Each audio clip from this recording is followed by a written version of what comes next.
¿Qué tal? Muy buenas tardes, Dios les bendiga.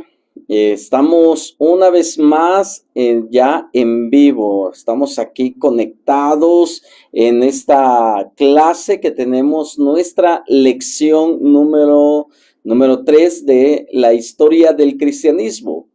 Hemos venido trabajando sobre ese punto que es de suma, pero de suma importancia para nuestro crecimiento en la fe.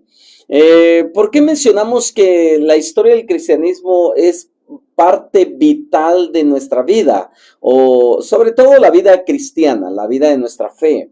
Bueno, sabemos que es importante mantener el foco bien equilibrado con relación a dónde nace nuestra fe, el cristianismo. Mantener la lente de nuestro foco bien con ese calibre que necesitamos para mantener viva nuestra fe cristiana. Sin fe, la palabra de Dios dice, sin fe es imposible agradar a Dios. Bueno, hay diferentes tipos de fe. La fe salvadora, que conocemos, la fe salvadora, y también la fe que nos lleva a ver milagros, la fe en nuestro Señor Jesucristo. Cuando estamos desarrollando esta parte de la historia del cristianismo, tenemos que entrar precisamente al pueblo judío, como ya lo mencionamos en clases pasadas. Mencionar las raíces del pueblo judío, porque la iglesia, en este caso el Cristo o el Mesías, pues como ya lo vimos con anterioridad, hablamos de que él fue judío, israelita, de una madre judía, de un padre judío adoptivo, José.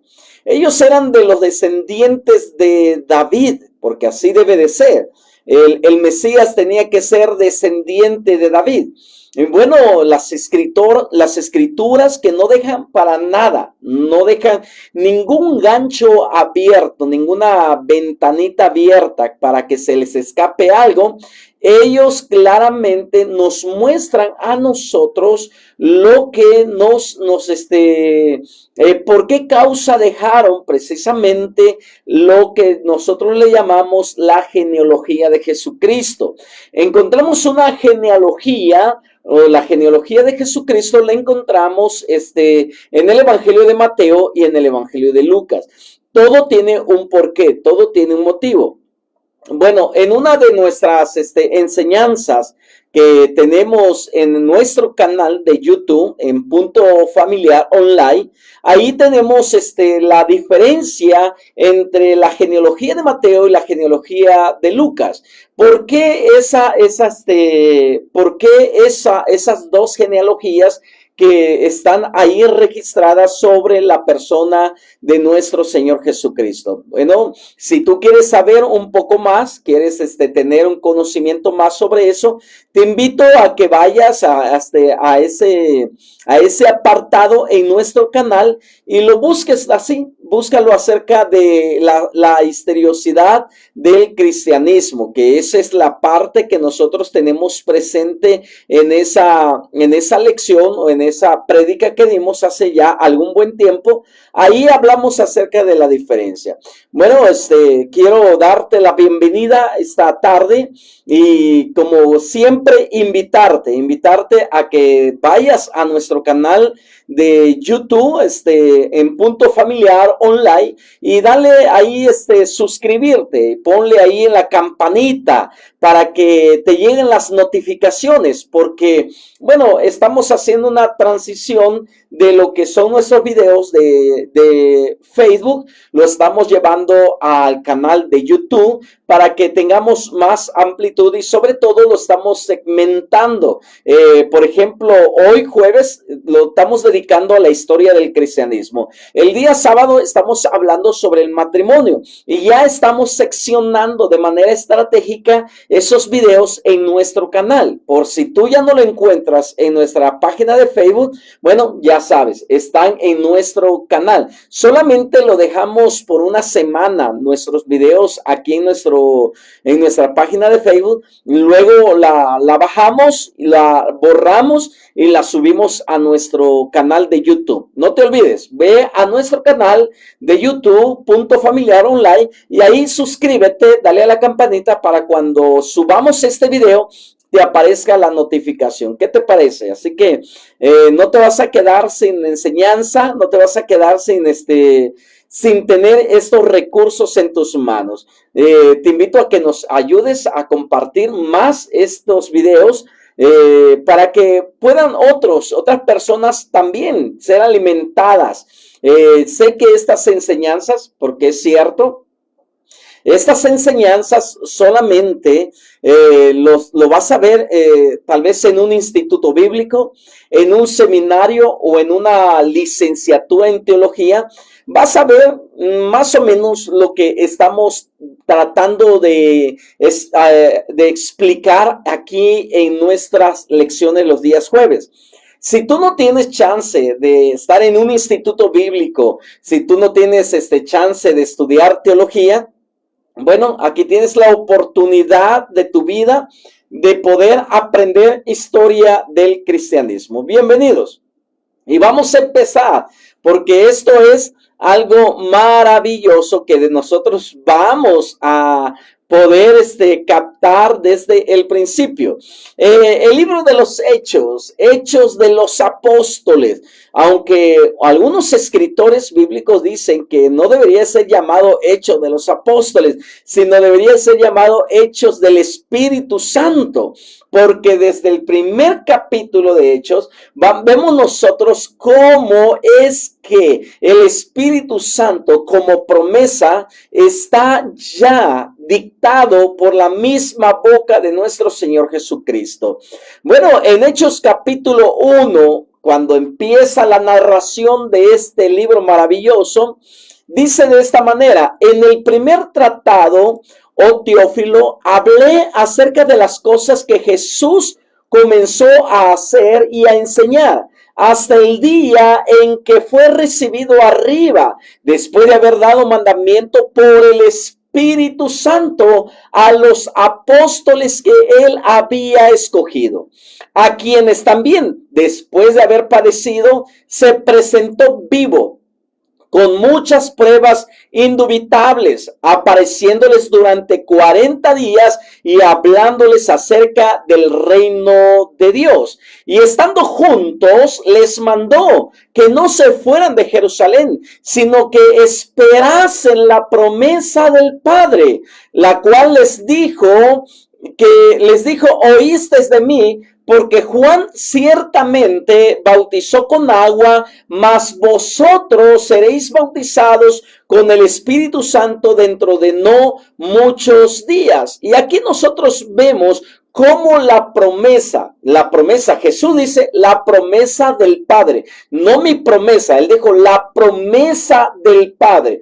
Y es que cuando nosotros entendemos esta frase, cuando dice la promesa del Padre, hay un secreto detrás de todo esto. Hace unos días estaba dando una clase de teología.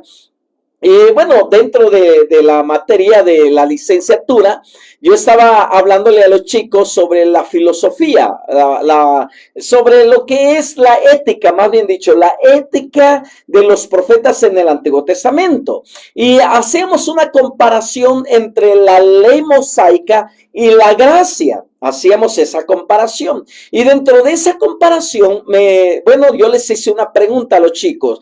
La pregunta fue muy rara para ellos, porque les dije, a ver, ¿por quién murió Jesús en la cruz del Calvario? Y yo creo que la misma respuesta que ya tienes en tu cabecita, si lo tienes ahí, bueno, escríbelo ahí en el chat y bueno, ¿por quién murió Jesús? Ahí escríbelo. Pero bueno, ese día de la clase, los chicos comenzaron a decir, bueno, Jesús murió por nuestros pecados, porque el apóstol Pablo dice que nuestros pecados fueron sobre él. Bueno, luego, en parte sí tienes razón de que él murió por nuestros pecados, pero ¿por quién? ¿Por quién murió Jesús?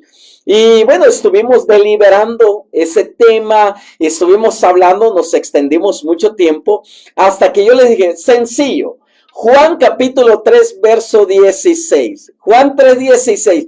¿Por quién murió Jesús? Y bueno, rápidamente, ¿no? Pues por la humanidad, por los seres humanos. No, vean qué dice ahí. De tal manera amó Dios al mundo que dio a su Hijo unigénito, para que todo aquel que en él crea no se pierda, mas tenga vida eterna. Y bueno, dicen, pues murió por la humanidad, por todo. Le dije, no. Jesús murió para hacer la voluntad de su Padre.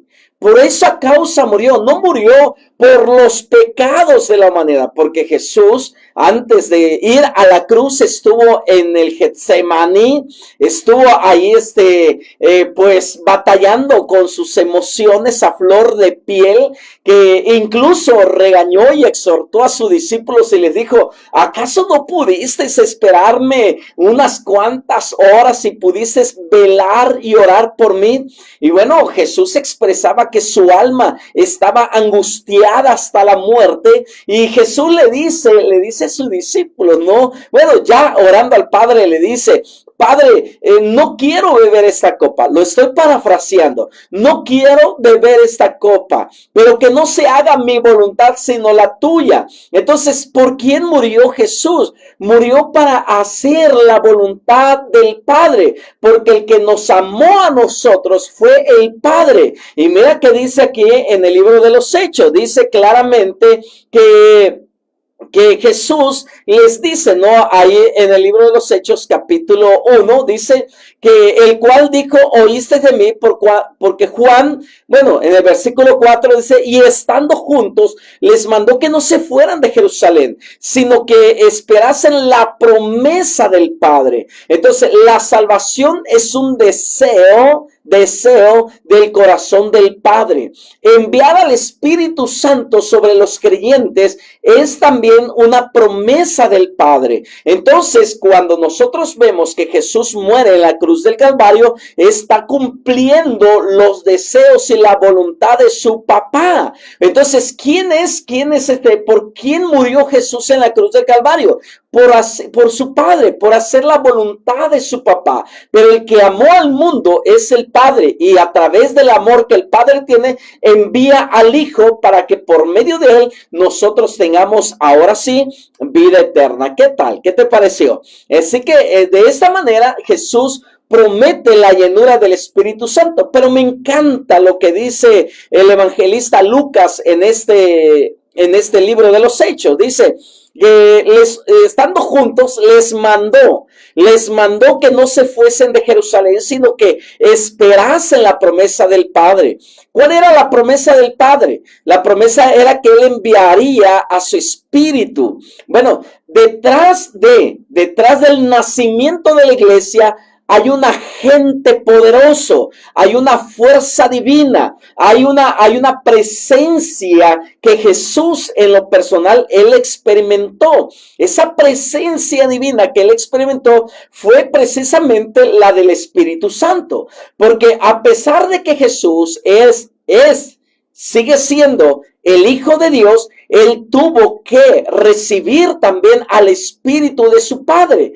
¿Dónde lo vemos? En el bautismo. Mateo capítulo 3, cuando Jesús es bautizado y dice que sube de las aguas, se abren los cielos y desciende el Espíritu Santo en forma de paloma sobre él. Él ahí recibe al Espíritu Santo. Jesús tuvo esa experiencia con el Espíritu Santo. Jesús sabía de lo que Él estaba hablando. Jesús sabía de lo que Él estaba experimentando, y Él sabía que sin el Espíritu de Dios, sin el Espíritu de Jehová, sin el Espíritu Santo, su ministerio no podía tener éxito. Su ministerio no podía tener los frutos que hasta el día de hoy nosotros estamos disfrutando. Por lo tanto, si él experimentó esa manifestación, si él experimentó y tuvo esa vivencia donde el Espíritu de Dios vino sobre él y hubo milagros, liberó a personas endemoniadas, resucitó a un muerto, levantó a su amigo Lázaro, levantó a paralíticos. Bueno, él sabía que detrás del ministerio de él había alguien presente. ¿Y quién es ese alguien presente? El Espíritu Santo. Y Jesús le dijo a sus discípulos: es necesario que yo me vaya para que el Padre cumpla su promesa de enviar al Espíritu Santo. Bueno, Jesús en pocas palabras les da un mandamiento a sus discípulos y les dice: no inicien ninguna obra si el Espíritu Santo no ha sido derramado sobre sus vidas. No inicie ninguna obra si el Espíritu Santo no ha venido sobre ustedes. Por eso, después de su muerte y resurrección, Jesús estuvo 40 días enseñándoles asuntos del reino, principios del reino. Y en esos 40 días Jesús les habló de la venida del Espíritu Santo, les habló sobre esa manifestación poderosa y le dijo: no inicien nada, no empiece ninguna obra misionera si el Espíritu Santo no está en sus vidas. Entonces Jesús les dio ese mandamiento y le dice de esta manera: porque Juan ciertamente bautizó en agua, mas vosotros seréis bautizados con el Espíritu Santo dentro de no muchos días. Bueno, dice claramente allí que Jesús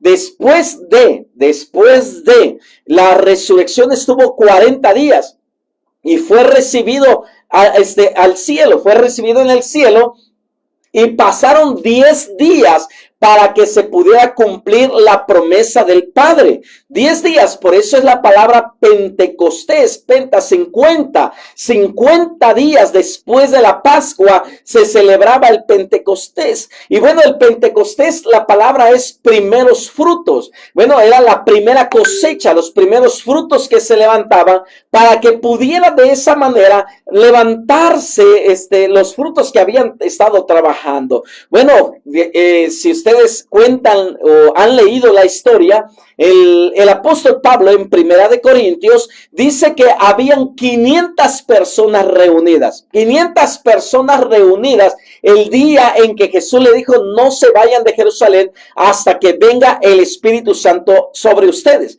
Bueno, 40 días Jesús estuvo presente con ellos. 10 días Jesús, bueno, ya se había ido y mucha gente se comenzó a desanimar. ¿Por qué? Porque, bueno, tal vez la decepción, no sé, a muchas cosas, factores, elementos que cruzaron por su cabeza, se regresaron a sus trabajos antiguos, se regresaron a su estado natural y bueno, solamente 120 personas quedaron en el aposento alto. 120. Y tal vez tú digas: 120, qué casualidad. No, no hay casualidades en Dios. Dios todo tiene bien planeado. Él tiene un plan bien trazado. No necesitaba 500 personas, necesitaba 120, porque los 120 eran los frutos de las 12 tribus de Israel. Era una simbología solamente, y con ellos iba a iniciar el movimiento que transformaría al mundo, el movimiento que trastornaría al mundo. Bueno, después dice versículo 6, entonces los que habían reunido le preguntaron diciendo: Señor, ¿restaurarás el reino a Israel en este tiempo? Y les dijo: no os toca a vosotros saber los tiempos o los sazones que el Padre puso en su sola potestad, pero recibiréis poder cuando haya venido sobre vosotros el Espíritu Santo y me seréis testigos. Bueno, ahí está. Yo creo que los discípulos estaban preocupados por los eventos del porvenir, sobre todo querían ver la restauración, la liberación de la nación de Israel. Y Jesús le dijo, no se preocupen por cosas triviales, no se preocupen por esas cosas. El Padre tiene su momento, su tiempo, su kairos, en qué momento exacto Él va a restaurar la nación de Israel, Él lo sabe. Pero ustedes no se deben de preocupar por eso. Es como hoy en día, es como en estos tiempos. Y ya estamos en los fines de los tiempos. ¿Será que Jesús viene pronto? Cuando apareció lo de la pandemia, comenzaron a decir, ¿será que ya estamos ya entrando en la era del apocalipsis? ¿Será que ya estamos a finales de la era de la iglesia? Bueno, la pregunta que me hacían era esa, y yo le decía, bueno, como Jesús, ¿no? No les toca a vosotros saber, esas cosas, porque el Padre lo puso el tiempo y su hora, los tiempos y los sazones, y Él sabe en qué momento van a comenzar a cumplirse todos esos detalles. Les comenzaba a decir, ¿no? Lo que a nosotros nos interesa es manifestar la vida de Cristo o la vida divina en la tierra. Lo que a nosotros nos corresponde hacer es manifestar que Dios es real y por lo tanto debemos de preocuparnos más por nuestra fe. Y bueno, la pandemia vino precisamente para probar quiénes eran verdaderamente hijos de Dios. Y muchos aprovecharon la pandemia para dejar de asistir a las iglesias. Muchos aprovecharon la pandemia para darse de baja de una iglesia y ya nunca más congregarse. Bueno, solamente vino a revelar lo que había en el corazón de ellos. Y en esa ocasión, bueno, lo que nosotros necesitábamos entender era Hechos capítulo 1, verso 8. Y dice, me seréis testigos. Bueno, cuando yo analizo la palabra testigos en esta parte de Hechos, me doy cuenta que tiene una connotación de mártires.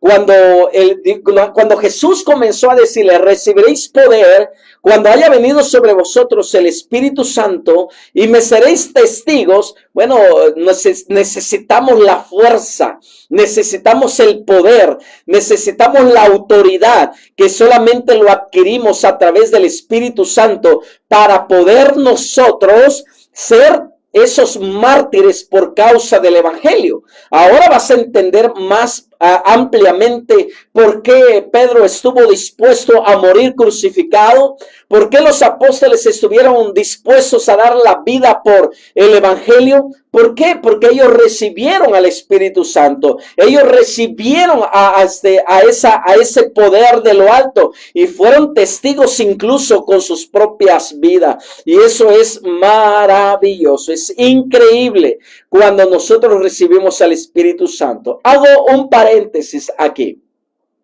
Cuando el Espíritu Santo es enviado sobre la iglesia, cuando el Espíritu Santo es enviado sobre el cuerpo de Cristo, no es enviado para entretener a la iglesia. El Espíritu Santo no viene a entretener a la iglesia. El Espíritu Santo viene a capacitarlos, viene a habilitarlos, viene a darles competencias, habilidades para poder defender la fe y predicar el evangelio. Y en medio de la predicación y en la defensa de la fe, puede ser que algunos suframos por causa del evangelio, probablemente persecución, expulsión de nuestras ciudades, e incluso amenazas de muerte, pero no lo podríamos nosotros resistir si el Espíritu Santo no está en nuestra vida, para que nosotros podamos resistir las amenazas del enemigo, para que nosotros podamos resistir la crítica, el señalamiento, la murmuración por causa del evangelio. No lo vamos a hacer por nosotros mismos. Nuestra naturaleza carnal no está preparada para ese tipo de resistencia. Nosotros necesitamos el poder del Espíritu Santo. Me seréis testigos. La palabra testigos ahí significa mártires. Estaremos dispuestos incluso a dar nuestra vida por causa de nuestro Señor Jesucristo. Y eso es el trabajo del Espíritu Santo en nosotros. Cuando vino el Espíritu Santo, dice la palabra de Dios en el libro de los Hechos, capítulo 2. Hechos capítulo 2 dice, cuando llegó el día del Pentecostés. O sea, después de 40 días que Jesús estuvo con ellos y el cielo lo recibió, 10 días más el Espíritu Santo vino. Al día 50 exactamente, el día de la fiesta del Pentecostés. Ahí el día de la fiesta del Pentecostés, observa bien lo que dice Hechos capítulo 2. Cuando llegó el día del Pentecostés, estaban todos unánimes, juntos. Estaban, ¿qué dice? Unánimes juntos. Bueno, hay una gran diferencia, por eso el escritor intencionalmente junta estas dos palabras, unánimes, unidad y estar juntos, porque mucha gente en una iglesia puede estar junta en un culto dominical, pero no puede estar unida. Está junta, pero no unida. Por eso el escritor pone la palabra unánimes, estar unidos. O sea, ¿qué significa eso? Que tenían la misma mentalidad, la misma visión, la misma promesa. Ellos tenían un mismo sentir, un solo corazón y estaban juntos al mismo tiempo. Por eso ahí se cumple lo que dice el Salmo 133. Mira cuán bueno y cuán delicioso es habitar los hermanos juntos. Él es como el buen óleo que desciende sobre la cabeza dice baja por la barba, las vestiduras. Bueno, porque ahí envía Jehová bendición y vida eterna. Entonces, una cosa es estar juntos, porque hay familias, ojo, hay familias que viven bajo el mismo techo juntos, pero no están unidos. El esposo por un lado, la esposa por otro lado, los hijos por otro lado. Viven juntos en un mismo techo, pero no están unidos en un mismo sentir. En una congregación sucede lo mismo. Están juntos, tal vez cantando un himno, tal vez cantando un coro, tal vez cantando, adorando. Están juntos todos, pero no están unidos. Tal vez alguien por ahí, 2, 3, 4 personas están en contra, incluso hasta del mismo pastor, lo critican hasta la forma en cómo trabaja, la forma en cómo predica, no están unidos, no están unidos. Por lo tanto, esa iglesia que no está unida no puede recibir al Espíritu Santo. Lo que trae al Espíritu Santo sobre la vida de una familia, de una persona, de una iglesia o de una congregación es la unidad. Entonces ellos estaban unidos y dice, y de repente, porque eso sí, me encanta lo que el Espíritu Santo de Dios hace. Él no avisa cuándo va a llegar. Yo no sé cómo le hacen esos hombres o esas personas que dicen, prepárate porque el domingo el Espíritu Santo nos va a venir a visitar. Ahí me pongo a pensar, digo, a ver, 2 errores ahí. Prepárense porque el Espíritu Santo el domingo nos va a venir a visitar. 2 errores. Número 1, entonces esa persona es más que Dios porque sabe que el domingo va a llegar el Espíritu Santo. Y número 2, visitar. Si la Biblia no dice que el Espíritu Santo nos visita, la Biblia dice que el Espíritu Santo viene y habita en nosotros, se derrama en nosotros y se queda con nosotros y permanece con nosotros, y Él va a estar con ustedes hasta el fin del mundo. Él no los hará sentir huérfanos. No, ya no vivimos en el Antiguo Testamento donde el Espíritu Santo venía sobre una persona y lo usaba y luego se iba. No, ahora vivimos en el tiempo de la gracia, donde el Espíritu Santo viene y permanece en la vida de un cristiano. Ahí yo difiero en algunas cosas, pero bueno, es asunto, no sé, tal vez de interpretación doctrinal o de enseñanza teológica, pero lo que yo veo en las Escrituras es que Él no viene a visitarnos. Él no es nuestro cuerpo, lo voy a poner así, metafóricamente, para que lo entendamos. Nuestro cuerpo no es un hotel. Si escuchaste bien, el Espíritu Santo no es un hotel. Bueno, nuestro cuerpo no es un hotel donde el Espíritu Santo venga por 8 horas, por 3 horas, por 24 horas. No, nosotros somos el templo del Espíritu del Dios viviente. Por lo tanto, Él viene a habitar, y la palabra habitar o morar significa que Él viene a hacer su residencia en cada uno de nosotros. Si te das cuenta la gran diferencia. Bueno, pero me encanta lo que dice aquí Hecho. Y de repente, ¡pum! Dios no avisa. Dios no avisa. ¿No te ha sucedido a ti? A ver, platícame ahí en el chat si te ha sucedido. Pero de repente tú dices, ay, no, hoy no voy a ir al culto. Hoy domingo tengo flojera. Mejor hasta el próximo domingo voy. Y cuando no llegases el domingo a la iglesia, a la congregación, al culto, y le preguntas entre semana a alguien, y le dice, ¿cómo estuvo la reunión el domingo? Y esa persona te dice, estuvo increíble, hubo sanidades, la predicación estuvo, wow, fabulosa. Y tú dices, de lo que me perdí. Bueno, tal vez no te perdiste. Tal vez eso era lo que el Espíritu Santo estaba esperando, que tú faltaras ese día para que Él se derramara. Bueno, los que entendieron bien lo que estaba diciendo. No significa que, estuvo bueno, ¿por qué suceden las cosas cuando yo no voy? Bueno, tal vez el problema eres tú y tal vez la persona que no fue ese domingo era el obstáculo que por el que el Espíritu Santo no se derramaba. Y de repente vino del cielo un estruendo como de viento recio que soplaba, el cual llenó toda la casa donde estaban sentados. ¡Qué gran diferencia! ¡Qué gran diferencia entre el advenimiento del Mesías y la venida del Espíritu Santo! Cuando vino el Mesías, no hubo relajo, no hubo fiesta, no hubo estruendos, no hubo escándalo. Solamente unos pastores escucharon un cántico que decía, Hosana, Hosana, paz para los hombres de buena voluntad en el cielo y en la tierra. Y luego les dijo, vayan, pero no le digan a nadie. Pero cuando vino el Espíritu Santo, qué escándalo hizo, que hubo un sacudimiento como un tipo terremoto en toda la ciudad de Jerusalén, porque dice que muchos comenzaron a escuchar, muchos comenzaron, dice, a acercarse donde estaba ese estruendo, donde había caído ese estruendo. Es increíble cuando el Espíritu Santo vino. Y luego dice la palabra, y se les aparecieron lenguas de fuego. Como de fuego. Y se les aparecieron lenguas repartidas como de fuego, asentándose sobre cada uno de ellos.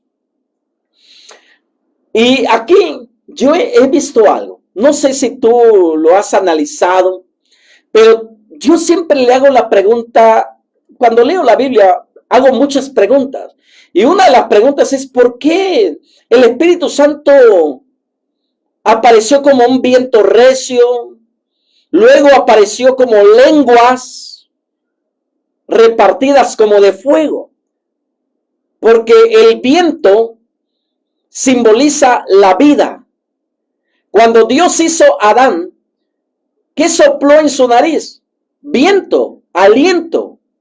Es que no existe iglesia sin el aliento divino. ¿Por qué el Espíritu Santo primero vino como viento? Porque el viento, el aire, el soplo es la vida divina en la iglesia. ¿Qué necesita la iglesia de este tiempo? ¿Qué necesita la iglesia de esta generación? El viento recio del Espíritu Santo, dándole vida a esos muertos. Me recuerda lo que Ezequiel vio en la visión. De repente sopló un viento que comenzó a juntar todos los huesos. Ese es el poder del Espíritu Santo. Viene a darle vida a la congregación, viene a darle vida al predicador, viene a darle vida a su cuerpo. Soplo. Luego vienen lenguas repartidas como de fuego. Porque lo primero que Dios hace cuando su Espíritu Santo viene es transformar nuestro vocabulario. Es transformar nuestra forma de hablar, de expresarnos.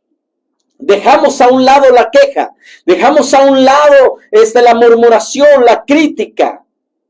Y ahora se cumple lo que dice el apóstol Pablo en la carta de Efesios capítulo 5, versículo 18, cuando dice de esta manera: Dice el apóstol Pablo, no os embriaguéis con vino en lo cual hay disolución, antes bien sed llenos del Espíritu Santo. Y ahí empieza hablando,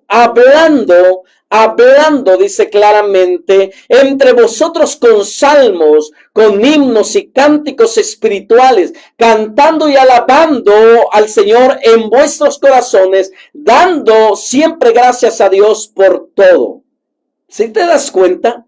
¿Por qué vino entonces el Espíritu Santo como una forma de lengua y de fuego? Porque lo que Él viene a hacer en primera instancia en tu vida y en mi vida es transformar nuestro vocabulario. Así nació la iglesia del primer siglo. Así nació la iglesia en Jerusalén.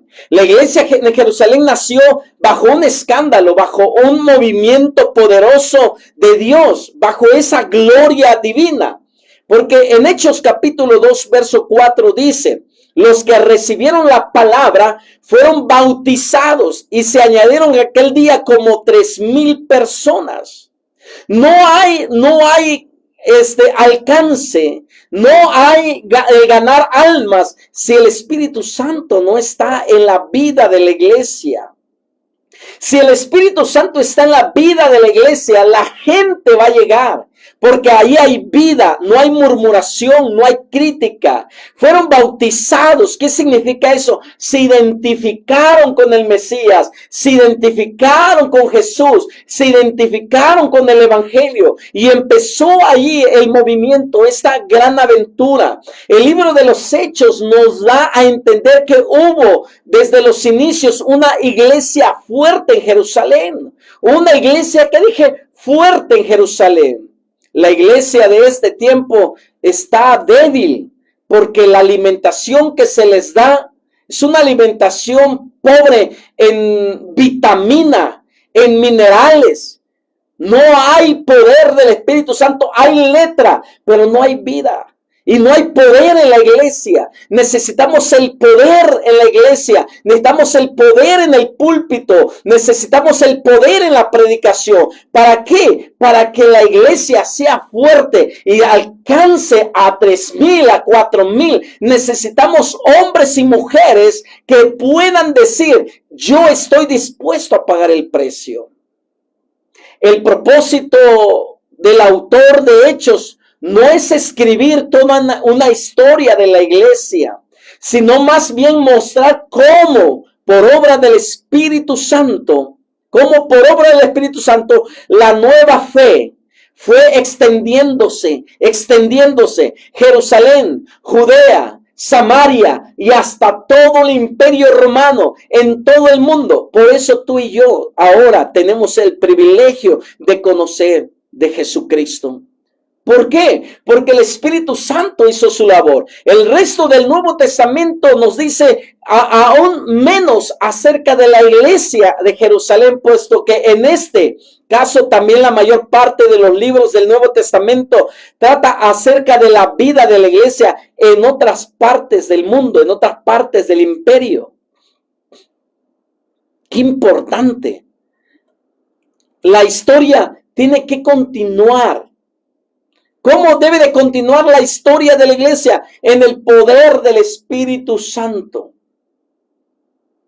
Si la iglesia de hoy entendiese la vida de Dios en la iglesia, en la congregación, otra historia estuviéramos narrando ahorita.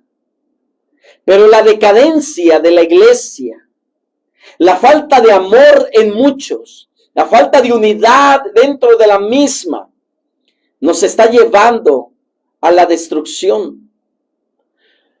¿Por qué lo menciono? Porque el enemigo así es. El enemigo de Dios, que es Satanás, el diablo, siempre va a tratar de detener la obra de Dios. Pero nosotros tenemos el poder y la autoridad del Espíritu Santo. Bueno, después voy a hablar de eso, la diferencia entre autoridad y poder.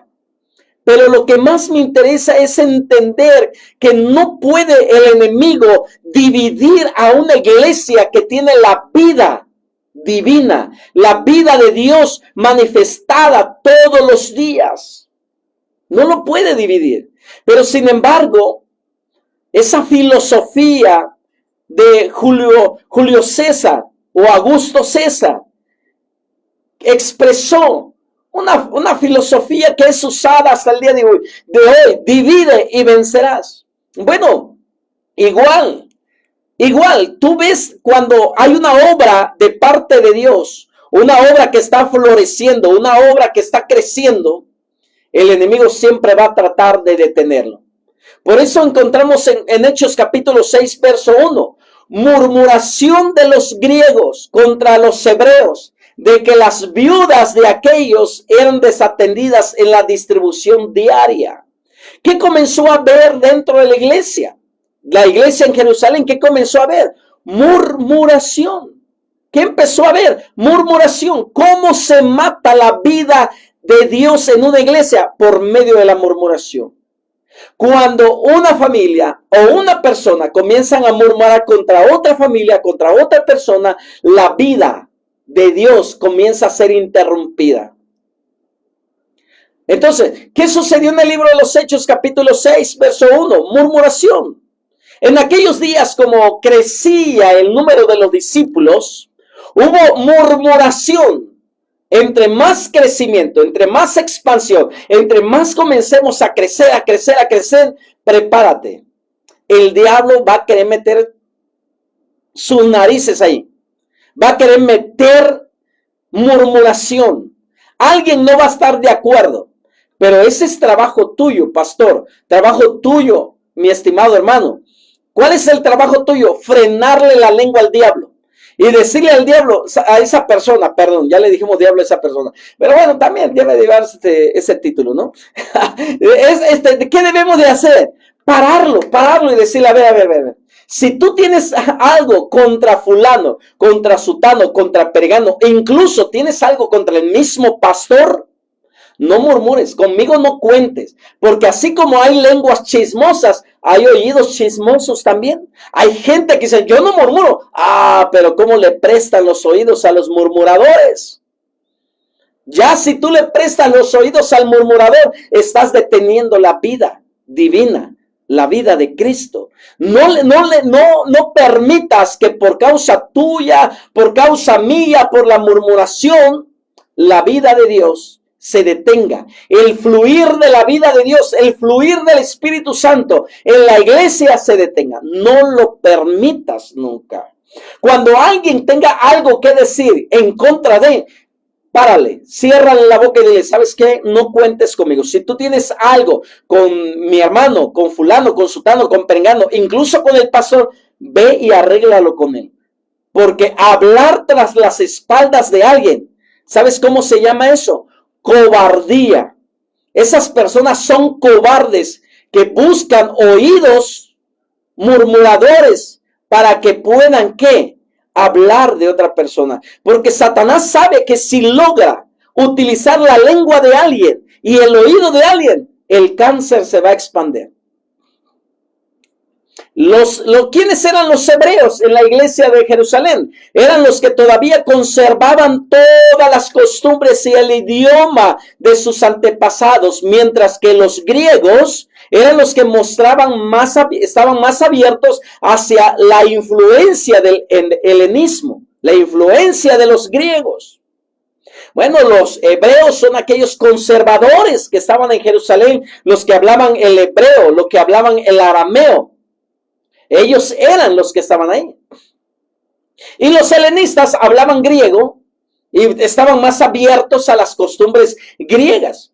Es posible que algunos de ellos hayan sido judíos que habían regresado a Jerusalén después de vivir en otros lugares, quizás algunos casos por varias generaciones. En todo caso, la mayor parte de ellos llevaban nombres griegos y es de suponerse que además del arameo de la región, hablaban también el griego. Luego, la disputa a que se refiere el libro de los Hechos es una desavenencia entre cristianos de origen judío, pero unos, por así decir, más judíos que los otros. Entonces, comenzó a haber división. Mira, ¿qué provoca la murmuración? División. Como resultado de este conflicto, los 12 los 12 apóstoles convocaron a una asamblea que eligieron a 7 personas. Estrategia. Dios siempre va a tener una estrategia. El plan es el mismo. La estrategia Dios lo da para parar la murmuración. Los apóstoles estaban ¿qué? Estaban descuidando la oración y la palabra por servir a las mesas. Pero ni así estaban contentos los demás. Los griegos comenzaron la murmuración, que sus viudas estaban siendo ¿qué? Descuidadas en la repartición de los alimentos. ¿Qué hicieron los apóstoles? Fácil. Lo que ellos hicieron fue convocar una asamblea y rápidamente eligieron a 7 personas. A 7 personas para servir a las mesas. El sentido exacto de esta función no está del todo claro, aunque no cabe duda de que los 12 tenían en mente era que los 7 se dedicarían a las labores administrativas. El pastor no debe de hacer labores administrativas. El pastor, si es un pastor que trabaja en una organización, denominación, el pastor fue llamado a esa congregación para la oración y la predicación de la palabra. No que el pastor es el todólogo, el que si le falta un foco a la iglesia, él tiene que buscar. Si le falta que una gotera está cayendo en el baño, él tiene que estar preocupado. El pastor no está para eso. El pastor fue llamado por Dios no para ser electricista, ni plomero, ni albañil. Él fue llamado para hacer ¿qué? Para ser el vocero de Dios en la tierra, para la oración y para la predicación. El pastor se debe dedicar 24 horas a la lectura de la palabra y a la oración para que el domingo cuando llegue esa palabra lleve vida. No que hay predicadores que el sábado en la noche están preparando su sermón para el domingo en la mañana. Dime qué resultados va a tener. Dime cuáles van a ser los frutos. Incluso hay pastores que duermen a sus congregantes porque qué aburrida la predicación, porque no hay vida, no hay entusiasmo, no hay ánimo, porque ellos descuidaron la oración, ellos descuidaron estar en la presencia de Dios. Entonces, estos 7 eran representantes del grupo de los griegos y todos ellos tenían nombres griegos, que el propósito de su elección era entonces darle cierta representación a ese grupo. Bueno, como siempre, ¿no? Tratando de satisfacer las demás necesidades. El capítulo 7 del libro de los Hechos está dedicado a Esteban. ¿Cuántos se acuerdan de Esteban? Uno de los 7 que hacía grandes prodigios y señales entre el pueblo. Ay, ay, ay. En una ocasión estuve en una reunión de asamblea donde se tenía que elegir a los líderes de esa denominación y todos, ¿no? Llevaban a su equipito, ya habían formado pues grupitos políticos y cada uno de ellos llevaba ya a su porra. Y bueno, tenemos al representante fulano de tal, sutano, perengano. ¿Quiénes votan por fulano? Y levantaban la mano su equipo y los demás no votaban. Y era un show ese día. Yo me levanté y le dije a mi esposa, vámonos, le dije, vámonos. Porque en el libro de los Hechos no hay ese tipo de elección. En el libro de los Hechos hay dirección del Espíritu Santo para elegir a los que van a ser dirigentes de esa congregación. Aquellos que van a ser el equipo de ayuda del pastor. Ay, ya no sé si es ayuda o estorbo, porque la misma junta, en vez de ser consultora, es destructora, porque detiene los planes, los proyectos, la visión del mismo pastor. Porque si 50 más 1 está de acuerdo, el pastor ganó, pero 50 menos 1 no están de acuerdo, el pastor perdió. Es que parecen ser que los diáconos, los ancianos de una iglesia, son los dueños de la iglesia y estamos equivocados. Los dueños el dueño de la iglesia no es ni el pastor, ni los ancianos, ni los diáconos. El dueño de la iglesia es Jesucristo, el buen pastor. Él murió por cada uno de nosotros. Y los que son elegidos, no son elegidos porque es mi compadre, es mi comadre, es mi mejor amigo. No elijamos a nuestro liderazgo porque nos cae bien esa persona. Metámonos con Dios. Busquemos a Dios como los apóstoles lo hicieron y eligieron a 7, y esos 7, entre ellos estaba Esteban, hacía grandes prodigios y señales entre el pueblo. O sea, eran hombres llenos del Espíritu Santo. Me encanta esa parte. Eran hombres llenos del Espíritu Santo. Pero si nosotros no buscamos a Dios, ¿cómo va la iglesia a buscar de Dios? No podemos hacerlo. No podemos lograrlo. Entonces, el concilio, que estaba compuesto principalmente por judíos anti-helenistas, se negaba a escucharle y lo apedrearon a Esteban. Decía mi mamá, no somos monedita de oro para caerle bien a toda la gente. Decir la verdad incomoda. La verdad es como el antídoto para la herida de un ganado. Cuando tú ves a un ganado con una herida, le echas el antídoto y de repente comienza a salir gusanitos. Bueno, así es la verdad. Cuando la verdad se predica, cuando la verdad se habla, la verdad es como el antídoto que va a comenzar a alborotar los demonios que andan dentro de la persona y van a comenzar a murmurar y a criticar. Bueno, eso así va a suceder todo el tiempo y nosotros debemos estar preparados para todo esto. Entonces vemos nosotros cómo es de notarse el hecho de que cuando se desató la persecución y los cristianos se vieron obligados a huir de Jerusalén, los apóstoles pudieron permanecer en Jerusalén. Cuando Saulo sale hacia Damasco para perseguir a los cristianos que han encontrado refugio en esa ciudad, los apóstoles todavía están en Jerusalén. Al parecer, Saulo no se preocupaba por ellos, se preocupaba por los otros. ¡Qué tremendo! ¿Por qué no se preocupaba por los otros apóstoles? ¿Por qué por los demás? Porque el evangelio se estaba expandiendo a través de esos 7. Cuando tu iglesia comience a crecer, no te preocupes por las iglesias más grandes. No, las iglesias grandes nunca te van a murmurar. Al contrario, te van a aplaudir. Los únicos que te van a murmurar son las iglesias pequeñitas. ¿Sí? Es saber qué están haciendo para que esa iglesia comience a crecer. Es que el secreto, ¿sabes cuál es el secreto? El secreto es que no hay secreto. Y el único secreto que pudiera haber es en la habitación con Dios. Cuando el pastor está metido con Dios, buscando de Dios. Entonces vemos nosotros cómo la murmuración provocó división. Pero todo lo opuesto o todo lo que Satanás se propuso hacer en contra de la iglesia, Dios lo convirtió en una bendición. ¿Por qué? Porque de esa manera la promesa de Hechos 1:8 se comenzó a cumplir. Fueron testigos en Jerusalén primero, luego en Judea, y comienza a esparcirse por Samaria. Y bueno, ¿quién va a Samaria? Felipe va a Samaria, porque Felipe funda una iglesia en esa ciudad. Y los apóstoles enviaron ¿a quién? Al apóstol Pedro y a Juan para supervisar la labor de Felipe. Y Felipe no era un apóstol, era un diácono. Era uno de los que habían sido elegidos de entre los 7.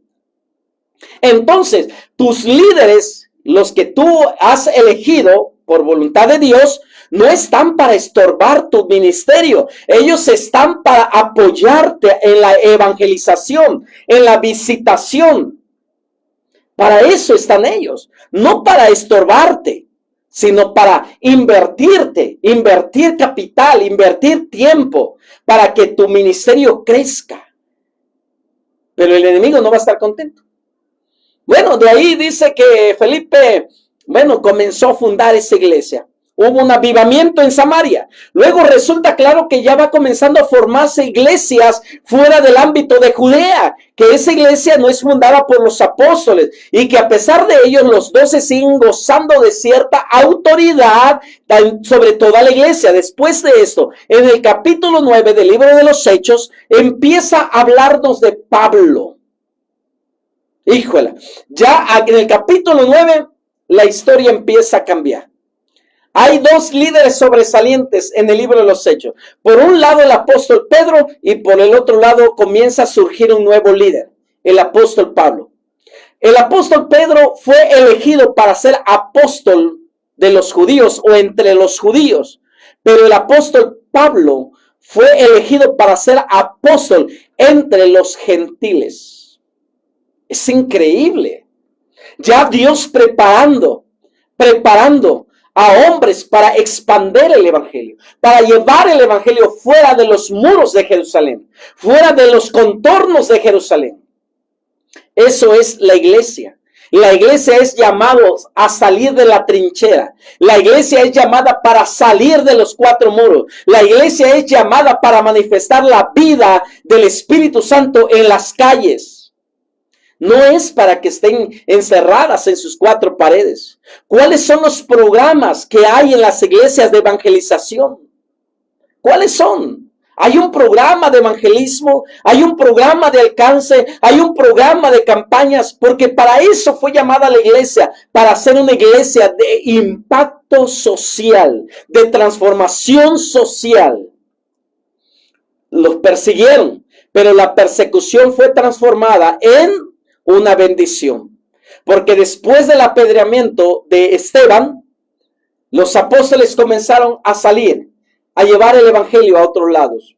Surge uno, que ese hombre incansable, colérico, pero Dios lo utilizó para llevar el evangelio a los confines del mundo antiguo, de aquel tiempo, el apóstol Pablo. Su deseo era llegar a España. Él lo manifiesta en el libro de los Hechos. Él dice, cuando yo pase, cuando yo pase para ir a España, voy a llegar a ustedes. No sabemos, no hay registros si Pablo llegó a España o no llegó. Pero te quiero decir algo. La historia que nació en Jerusalén, la iglesia que surge en Jerusalén, comenzó a expandirse. Comenzó a salir de sus cuatro paredes. La persecución. Ellos no querían salir de ahí. Pero Dios tuvo que utilizar la muerte de Esteban, la persecución, para que ellos salieran. Porque el mandato de Jesús fue, me seréis testigos en Jerusalén, en Samaria, en Judea, en Samaria y hasta lo último de la tierra. La pregunta que yo te hago hoy es la siguiente. ¿Estás tú dispuesto a que el evangelio se expanda más? ¿Estás dispuesto tú? Tal vez tú digas, pero ¿cómo le hago para expandir el evangelio? ¿Cómo hago para que el evangelio llegue a otros lugares? Sencillo, sencillo. Tenemos las redes sociales. Ahí en estas redes sociales tú puedes expandir el evangelio. Puedes invitar a más personas, enviarle la liga de estas clases a otras personas y ser edificados y llevar el evangelio a otro nivel más. Porque ese es nuestro trabajo. Eso es a lo que fuimos llamados. Aquí no hay organización ni denominación. Aquí somos la iglesia de Jesucristo. La única iglesia verdadera es la que fue comprada y lavada con la sangre del Mesías, con la sangre del Cordero, con la sangre de Jesús, el Hijo del Dios viviente. Porque cuando tú ves la iglesia en el libro de Apocalipsis, no hay denominación alguna. De toda lengua, de toda tribu, de toda nación, están delante de la presencia de Dios. Ahí no importa si son nazarenos, son bautistas, presbiterianos, pentecostales. Ahí no interesa. Ahí estamos todos delante de la presencia de Dios. Yo cargo la cruz de Cristo no la cruz de una organización o de una denominación. Yo defiendo la causa de Cristo y no la causa de una denominación. Te invito a que rompas esas estructuras mentales. Te invito a que saques esos modelos mentales de tu cabeza y empieza a decir, es que no hay un canto muy antiguo, muy viejito que dice, si detrás del Calvario tú estás, si tu estandarte es el Calvario, mi hermano, entonces eres tú. ¿Qué nos une? ¿Qué nos une? La sangre de Jesucristo. Te invito a que nos puedas apoyar, apóyanos. No te estoy pidiendo una ofrenda. Te pido tu apoyo invita a personas a que vean nuestro canal en YouTube y que se suscriban para que cuando subamos este video a ellos les llegue una notificación para que ellos puedan ver y ser alimentados de la palabra. Recuerda, como lo dije al principio, este video va a estar nada más unos días más aquí en nuestra página, pero lo vamos a bajar y lo vamos a subir a nuestro canal de YouTube. ¿Cuál es nuestro canal de YouTube? Punto Familiar Online. Ahí, métete a ese canal y vas a darle suscribirse, dale en la campanita para que te lleguen todas nuestras notificaciones. No me despido, sino te digo, te veo el jueves. Bueno, ¿qué te veo el jueves? Te veo el sábado.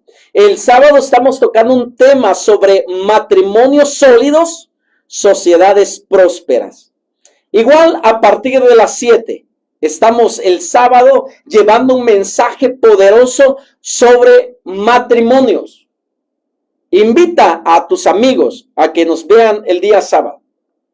Te espero el jueves a las 7 de la noche. Dios te bendiga, Dios te guarde y espero que lo hayas disfrutado como yo lo disfruté en esta hora. Hasta el sábado a las 7.